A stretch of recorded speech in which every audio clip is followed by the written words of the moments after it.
Hello everyone, and welcome back to the Engage UK channel. Today we're going to do a locomotive review, and it's a manufacturer you won't have seen on the channel before, Ixion models. They're an Australian company, and this is their Engage model of the GWR Manor. This one is Hinton Manor, GWR Unlined green. They did several versions of this model, couple of GWR variants with the lettering and Great Western. I think they did an early BR and a late BR crest version. Various names. This one, as I say, is Hinton Manor. There was Hook Norton Manor, several other variants. It was the one Engage model they released into the UK market. I believe they had some kind of tie-up with Dapol because it was obviously available through Dapol. And then when Ixion decided not to continue with the model, I understand Dapol have purchased the toolings for these and are now doing their own versions. So it comes in this smart little orange box with a clear plastic top. Just take the top off. Tight fit. Have a quick look at the model. Paperwork. One very small piece of paper here. What does this say? Let's have a look. It advises you to remove the black plastic packing piece before you try and oil your model. Here's the instructions. Light oiling before use, installing couplers, warranty, disassembly. Great Western Manor Class 460, designed in 1938 by Colette. So a bit of a background history there. The last manors remained in service until December 1965. 9 survive still in preservation. First impressions in the box. Well, there is a bag of just hundreds of bits at the back there, so there's lots of detailing parts they've given you. The model looks really nice. Let's take the top. It's encased in plastic with a top piece which comes off. There it is. Apologies for the lighting here, I'm having to sort of use daylight, and it's not quite bright enough in here, so it's kind of supplemented by a little bit of tungsten lighting, so you get this kind of weird colour. Yeah, that's really nicely modelled. Blackened wheel rims, nameplate. Yeah, that's very nice. In terms of extras, just have a look. I think we're going to have to take the whole thing out. Get at the bottom.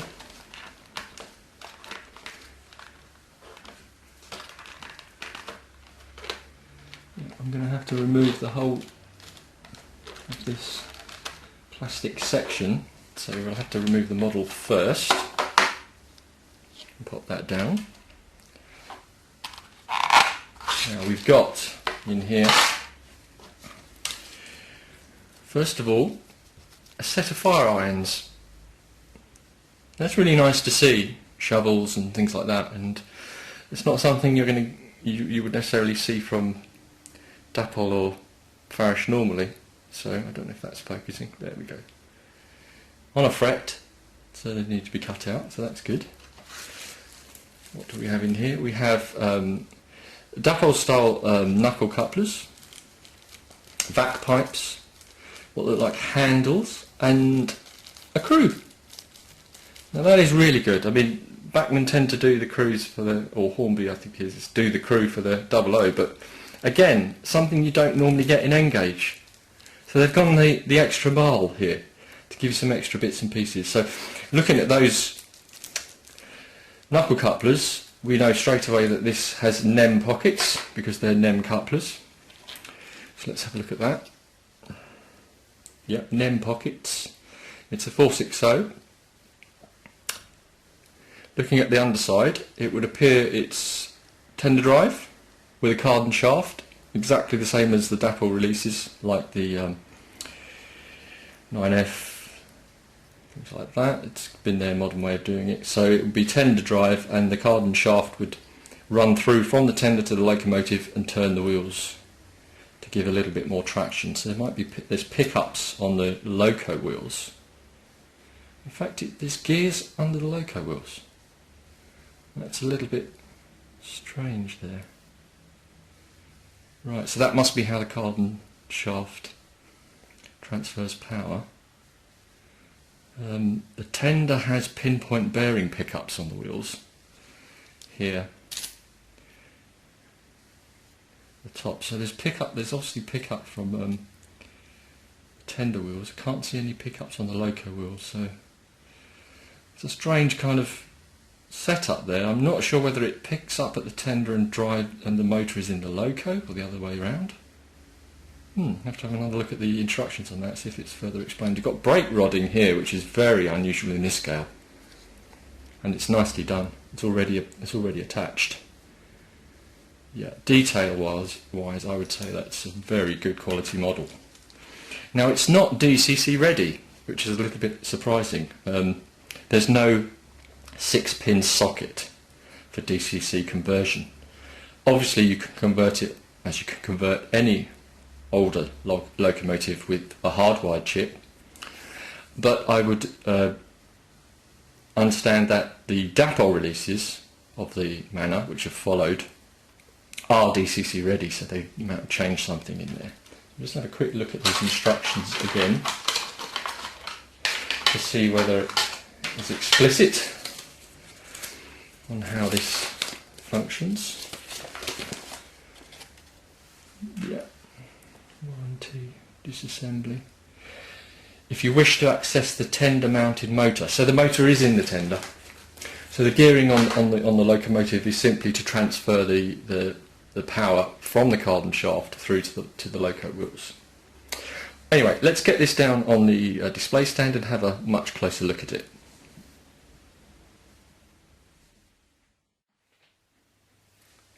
Well, there the model is on the stand. I've turned the camera around the other way to try and get a bit more light onto it. I hope that's a bit better. As you can see, as I rotate this, the detail is really very good. You'll find some bits will go in and out of focus because the depth of field here is very shallow. But I think, that's a really, really nice model. As I said before, you've got NEM coupler pockets, you've got a nice blackened mechanism. The logo is very, very nicely done, as are the brass fittings. Hinton Manor, 7819, running number. If I rotate around to look at the front, at the moment the couplers have been left in it. And again, there's some nice detail there. Handrails around the smoke box door and the number on the front buffer beam. Still got the rapido coupler on it. It's a little bit light in terms of weight, so it can be a little bit fiddly to get on the track, but as a runner, the running is on DC, which is obviously how it's been run so far, is really, really nice, really smooth. I think they've got the detail here just in front of the cab, washout plugs, I think that is, other bits and pieces. They've done a really nice job there. That's the boiler end, so a lot of heat there. Cab roof, coal load's pretty good. I tend to prefer models that have a kind of lower, the coal load isn't quite so high because it's easier to just put a bit of real coal on the top, because the plastic stuff will never look as good as real coal. You've got glazing in the front windows of the cab. I'm not sure if there's any more glazing for the back. Grab the back. No. I've just noticed in here though there are even little lamps. I don't know if you can see the little white things at the bottom. Tiny little lamps. So you can put lamps on the front. There's some steps here as well. And the crew. They look like they're wearing blue boiler suits. But not bad at all. And as I say, it's a good touch to add things like those. Yeah, it wasn't a cheap model when it came out, but you could get it at the shows. This was very cheap at the show because I believe Dapper was selling off the last few that they had. This isn't my model. I have to thank again Foxel, Mark, for loaning it to me for this review. Check out his channel. I'll put a link either in the corner here or in the description below. Yeah, I spotted it actually at the show and sort of called him over and said, "Hey, you're the GWR man."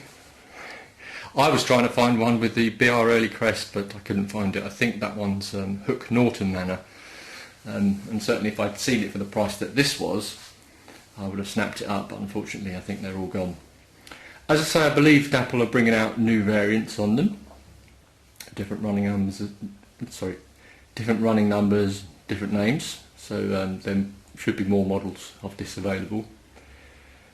So pluses and minuses, it's beautifully detailed, it runs really nicely. I'm going to attach some video at the end of it running. Not DCC ready. Obviously not a concern for some people. It does make the job slightly more tricky if you do want to DCC it, but not impossible. It's not really that tricky nowadays if you follow there are so many guides available either on YouTube itself, or even if you're really unsure, you can probably get someone at your local railway club, or pay someone if you want to do it for you. Not that expensive. So that's maybe a slight half a mark off, but I can't really fault the tooling, the modelling. That's really top class. One thing it would have been maybe nice to have had would have been etched nameplates, but these ones, they almost look like they do have some relief to them. I'm trying to get a bit more side on. Yeah. But if they are printed, then they're possibly one of the best printed nameplates I've seen.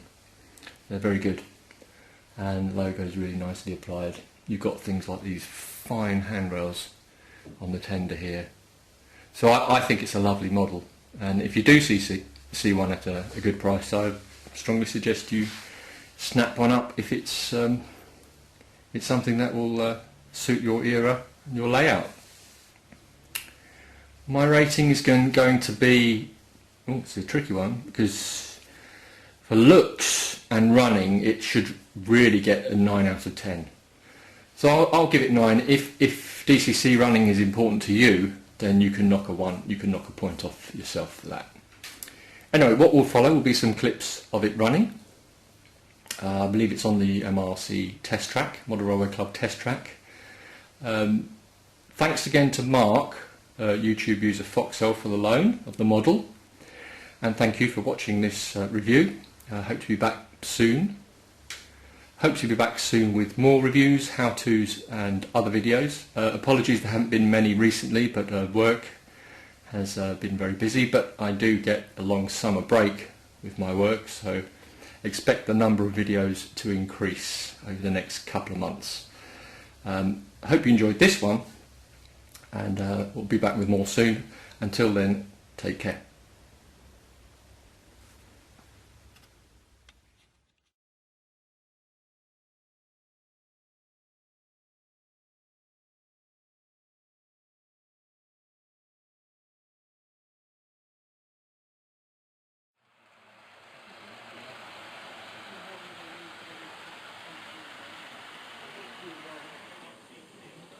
If I come undone, I thought it would. That's on DCC at the moment.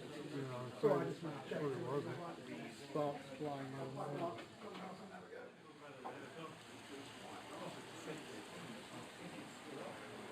I think what's happened is traffic. I'm not about the